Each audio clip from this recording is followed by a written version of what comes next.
Hey everyone, this is Error, and today I'm going to show you how to speed up a speed cube. So the reason why you'd ever want a faster speed cube is for better endurance.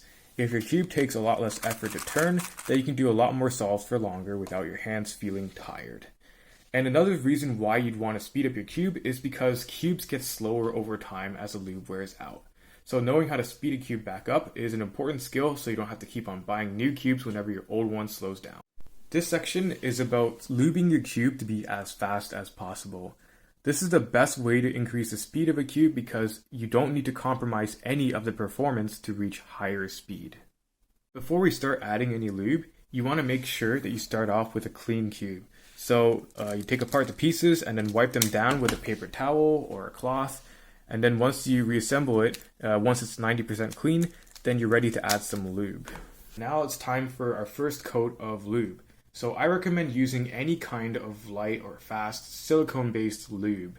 So my recommendation is Lubest XMT10. This stuff is great and comes in a big bottle and it's pretty cheap. But it doesn't have to be this exact lube. There's a lot of options on the market. So choose any kind of thin silicone-based lube that's advertised to speed up your cube. So another example is Lubrical Speedy. This stuff is also great. DNM37 is water-based lube, so I wouldn't use that for the first coat of lube. I'll talk about this one later. So first of all, if your silicone lube is really runny and like this, then what I recommend doing is just open up your cube and then drop in a couple of drops. Don't use too much though. But for something like XMT10, which is slightly heavier and more thick, I recommend a different strategy. So what you need to do is get a corner and then draw a very thin line of lube from here all the way down like that, and then here. You don't need to put too much. I would avoid putting too much lube on the outer parts here because that can really slow down your cube. So we can put this back on, and then there's the other piece, and then break it in and see how it feels. This feels much faster now. The speed of your cube depends a lot on how much lube you add. So I'm going to draw a graph that will show the concept. So basically on this axis, it's the amount of lube you add. And then on this axis is the resulting speed of the cube. So for fast lubes, let's say you start off with a clean cube. The speed is going to be something like here. But as you add more lube, then the speed will start to increase like that until it hits a maximum. And then it starts to drop off pretty fast like this, right? So the strategy to reach this maximum speed here, which is what we want, right? The strategy is to first put in some amount of lube, and then you can see that the cube has increased in speed from the initial clean state. So then you keep on adding more lube. Oh, it's faster. And then you keep on adding lube until the cube starts to decrease in speed. And then that's when you know when you've got the right amount of lube. Optionally, after you've added your first layer of lube to the cube, you can add a second water-based lube to the top of it. So for example, DNM37. So if you add this, you will get a cube that is even faster than what you could ever achieve with only silicone-based lubes. However, I don't really prefer this myself because I find that these lubes tend to dry up really quickly, and once that happens, it leaves kind of like a sticky residue behind which slows down the cube. But other people have had much better success with this than I have, so definitely consider it. Now let's talk about springs. So the strength of the springs in your cube really matter and are a big factor in how fast your cube is. But you have to make a trade-off between speed and stability. So let me show you what I mean by that. So let's have a cube with weak springs. So this is like really fast, but it's a bit flimsy and unstable feeling. And this is because weak springs don't pull the cube pieces together that hard. So there's less friction between the pieces, so it's faster. But there's less force holding the cube together, so it becomes a bit more floppy. On the other side of the spectrum, there are cubes with really strong springs. And what happens with these is that they feel extremely stable and rock solid, but they're slow. So you want to find a balance between them. A lot of modern cubes come with spring compression adjustment. So this lets you adjust how hard the springs pull the pieces together.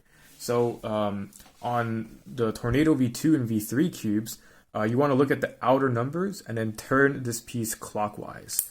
And then you can see that the number that aligns with the notch is your spring compression, and 1 is the weakest. So you want to start off at 1. And then for the Moyu cubes, the weakest spring compression is when the clear blue or purple piece is at the very bottom position. And then you can twist this counterclockwise to increase the spring compression. So the strategy to pick a spring compression is to start at the weakest one and then keep on increasing until the cube no longer feels extremely flimsy. And that's when you have the fastest usable setting. But not every cube has adjustable spring compression, so how do you speed up these with springs? The answer is to use weaker springs that you have to swap in. So if you're lucky, your cube might come with extra springs so that you can swap the weaker ones into it and the cube will become faster. So the Tengyun comes with a bunch of springs. So do the YJ MGC big cubes. So all the big cubes come with a minus packet, and that has all the weaker springs that you can try out, and the cube will become faster. But if you're not that lucky and your cube doesn't come with extra springs, then you'll need to start experimenting by swapping springs between puzzles. So I found that the Yushin Little Magic 3x3 has really good weak springs that can fit a lot of different puzzles. I tried them in the Dying Tengen, it works. It even fits in my FTO, believe it or not, and that's how I made this thing faster. However, compatibility is not guaranteed between different cubes, so you have to keep that in mind. Next up is tension. So in general, a looser cube is faster than a tighter cube. However, again, there's a trade-off between speed and stability, like a different kind of stability. If your cube is too loose, it's going to pop or it's going to catch on itself. So you want to find the loosest setting on your cube before any of that happens, and then tighten that a little bit more past that. And that's basically the perfect tension for a fast cube. Now let's talk about magnet strength. So in general, weaker magnets are faster. So if your cube has adjustable magnets, I suggest using the weakest usable setting, and that will give you the best speed. In general, adjusting the magnet strength doesn't do much to the performance, it just affects the feel, and that's a preference thing. But for specifically like the Worm 21, the weakest setting is so weak that the cube basically feels non-magnetic, so it does affect the performance a bit. So for this cube, I recommend setting number 4 for the magnet strength. If your cube happens to have removable corner-to-core magnets like some versions of the Tornado V3, then I find that removing them gives you a small speed benefit. Maglev also helps make cubes faster because they eliminate friction, and Maglev magnets often perform like weak springs. So if you have the option between a non-Maglev and a Maglev version of a cube, pick the Maglev one for speed. However, if you have an existing Moyu cube that has springs and has a spring compression adjustment, it's very likely it's compatible with the Moyu Maglev upgrade kit. So you can install this into like a cube such as the Worm 2020. This one originally had springs, but I swapped them out for Maglev like this. And now the cube is much faster. If you have a square one, you can also speed up the slice by buying these Maglev upgrade kits from the Cubicle. And these are made specifically for the square one. So that's an option. However, my friend Ryan Hutchins discovered this trick that you can do with these. You can buy a bunch of them and put them in other puzzles too. So he bought a bunch and put them in the Dian Megaminx. So he made the world's first Maglev Dian Megaminx, and it's actually faster. So these are compatible with some other puzzles, but it's not really guaranteed. So I decided to try these in some 3x3s. So I bought a bunch, and here are potentially the world's first Dian Tengyun and Guhong with Maglev inside. And these are the fastest usable speed cubes I have ever tried. Now, I don't actually recommend this mod to most people because it compromises the performance of these cubes, but if you really want an effortless cube, it maybe is worth a try. So I'll just show you how I did it for the Tengen and the Guhong. So both of those cubes have a column on the inside of the centerpiece. And what you notice is that if you try to put in one of these Maglev magnets, it's not actually going to go inside the column, it's going to just sit on top of the column like that.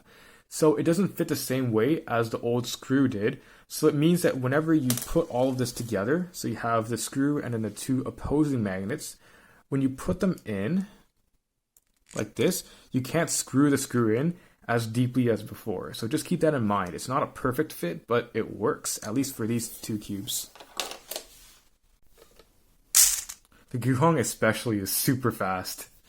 Okay, so what do I actually recommend for most people? I'd say if you're looking for a new cube that is naturally fast, you should pick the WR Maglev or the Tornado V3. Both of these are great performing puzzles that also happen to be really fast. So there are two more options that are even faster naturally, but they're more niche. So one of them is a more tried Tianma. I don't have this cube on me because I sold it at my last comp, but this thing is blazing fast out of the box, has very strong clunky magnets, and it might not suit everyone, and it has a very loud turning, so don't use that at night. And then on the total opposite end of that extreme is the Dian Tengyun version 1. This is kind of old, but it's still a good cube. It has weak magnets and a very soft, quiet feeling. It's a bit blocky, so I wouldn't say this is the best performing cube, but it is very soft and easy to use. And that concludes my guide to speeding up a speed cube. I hope you found it useful. Thanks for watching.